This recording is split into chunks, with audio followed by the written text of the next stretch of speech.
अस्सलाम वालेकुम dear students, welcome to the biology academy. आज हमारा वीडियो लेक्चर नंबर 6 है और आज हम पढ़ेंगे मियोसिस 2।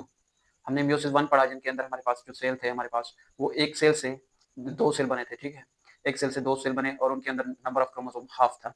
अब जो है मियोसिस 2 पढ़ेंगे, जन जो दो सेल थे हमारे पास उन दो सेल से हमारे पास दो और सेल बनेंगे, जबकि यहाँ पे हमारे पास चार सेल बन जाएंगे।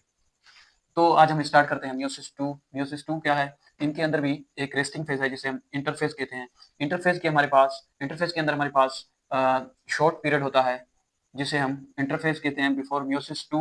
मियोसिस 2 से पहले की जो फेज है हमारे पास वो इंटरफेज है। यहाँ पर इंटरफेज छोटा फेज है जिनके अंदर जो है सेल अपना जो है प्रोटीन डीएनए वगैरह और जो एंजाइम्स थे वो हमारे पास सिंथेसिस करता है। यहाँ पे it is similar to interphase between mitotic division and divisions except that DNA replication does not occur। यहाँ पे क्या कह होता है कि हमारे पास ये सेम लाइक माइटोसिस होता है इंटरफेस, बट यहाँ पर जो है एक डिफरेंस है वो क्या है कि हमारे पास जो डीएनए की रेप्लिकेशन नहीं होती। यहाँ पे क्यों नहीं होती? क्योंकि हमारे पास सेल के अंदर हाफ नंबर ऑफ क्रोमोसोम चाहिए, इसलिए जो है हमारे क्रोमोसोम जो है ज्यादा की जरूरत नहीं होगी। वहां पे क्या था कि हमारे पास जो थे क्रोमोसोम जो है डबल होता था, तो एक सेल से दो सेल बनते थे, तो दो सेल के अंदर हमारे पास 46 क्रोमोसोम चाहिए थी। लेकिन यहाँ पे हमारे पास हाफ नंबर ऑफ क्रोमोसोम चाहिए, इसलिए जो है सेल को अब जो है डीएनए को रेप्लिकेट होने की कोई जरूरत नहीं है। ये सेम होता है, इसके अंदर हमारे पास एंजाइम वगैरह सिंथेसिस होता है और जो है जो इसके अंदर सेल के ऑर्गेनेल्स वगैरह हैं वो भी कॉपी होते हैं। Replication of DNA is unnecessary because each chromosome already has two chromatid। हमारे पास जो क्रोमोसोम हमने पढ़े कि उनके अंदर हमारे पास ऑलरेडी जो है दो क्रोमेटिड्स मौजूद हैं। ऑलरेडी दो क्रोमेटिड्स हमारे पास मौजूद हैं, इसलिए इनको जो है कोई रेप्लिकेशन की जरूरत नहीं पड़ती, डीएनए को डबल होने की कोई जरूरत नहीं पड़ती। इस इंटरफेस के अंदर जो कि माइटोसिस का इंटरफेस था उसके अंदर जो है डीएनए की जो रेप्लिकेशन होती थी, यहाँ पे हमारे पास मियोसिस 2 के अंदर हमारे पास इंटरफेस के अंदर जो है डीएनए रेप्लिकेट नहीं होता। जो हमारे पास सेकंड मियोटिक डिवीजन है जिसे हम मियोसिस 2 कहते हैं, इनके अंदर the meiosis 2 division is actually the mitotic division.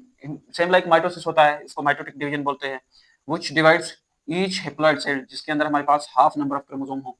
For example human के अंदर 46 है, हाफ करें तो इसके अंदर 23 होंगे, जिसे हम हैप्लॉइड कहते हैं, ठीक है। Haploid cell formed during meiosis 1, जिनके अंदर हमारे पास मियोसिस 1 के अंदर जो है रिड्यूस हो गए थे और नंबर ऑफ क्रोमोसोम वो हैप्लॉइड हो गया था, हाफ हो गया था, इनटू टू डॉटर सेल, और दो सेलों के अंदर हमारे पास डिवाइड हो गया था cell. The second mitotic division includes, इनके अंदर हमारे पास चार फेजेस हैं, प्रोफेज, मेटाफेज, एनाफेज और टेलोफेज। पहला फेज है हमारे पास प्रोफेज। प्रोफेज के अंदर हमारे पास क्या है? The spindle fibres are formed. यहाँ पे क्या होगा? सेल के अंदर हमारे पास स्पेंडल फाइबर बनेंगे। ये सेल है न्यूक्लियस, ठीक है। इनके अंदर हमारे पास स्पाइंडल फाइबर जो हैं वो बनेंगे क्रोमोसोम को अटैच होने के लिए। स्पाइंडल फाइबर इस तरह वो जाके क्रोमोसोम की सेंट्रियोल से अटैच होंगे, ठीक है। रस्सीनुमा structure and the nuclear membrane and the nucleus disappear. अब क्या होगा?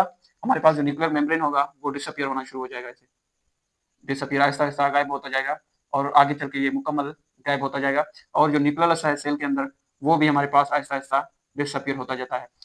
अब आगे फेज प्रोफेज के बाद मेटाफेज, इसको रेस करके बाद मियोसिस 2 के अंदर हमारे पास जो मेटाफेज है उनके अंदर स्पाइंडल फाइबर जो है हाफ ऑफ क्रोमोसोम को हाफ जो है अटैच हो जाते हैं, ठीक है। And there by their centromere and get arrange at the equatorial plane.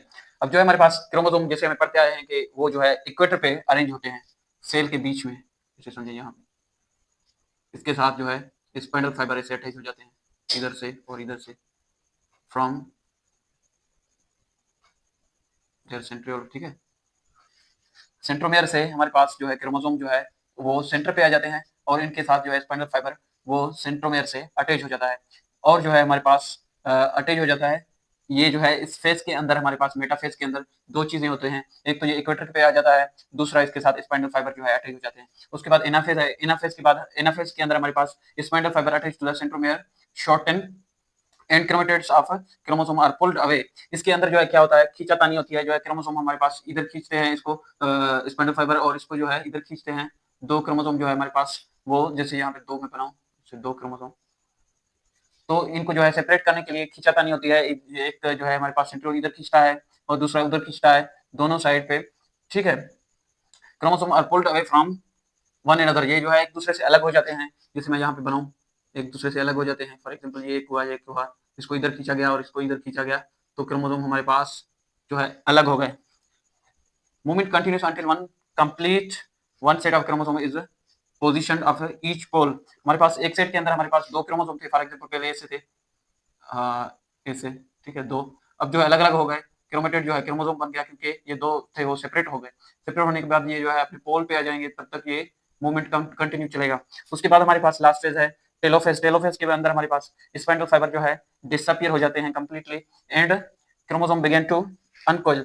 हमारे पास ये जो है इधर से जो है हमारे पास इस फेज़ एनाफेज़ के अंदर ये जो है हमारे पास सेंटर पे, या ऐसे समझिए कि सेंटर से जो है हमारे पास पोल की तरफ मूव हो गए कंप्लीटली, और उसके बाद जो है इन टेलोफेज़ के अंदर ये जो है अनवाइंड होते जा रहे हैं, ऐसे अनवाइंड ऐसे अनवाइंड होते जा रहे हैं, और जो है इनके इर्द गिर्द जो है न्यूक्लियस मेम्ब्रेन आना शुरू हो जाता है, ऐसे न्यूक्लियस मेम्ब्रेन आना शुरू हो जाता है।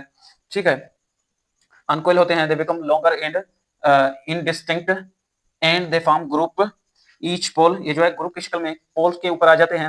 Around each group nuclear envelope is form, जो है न्यूक्लियस मेम्ब्रेन बनना शुरू हो जाता है।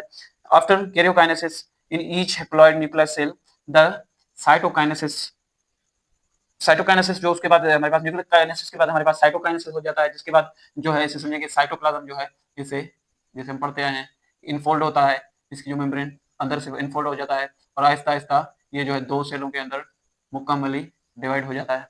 ठीक है।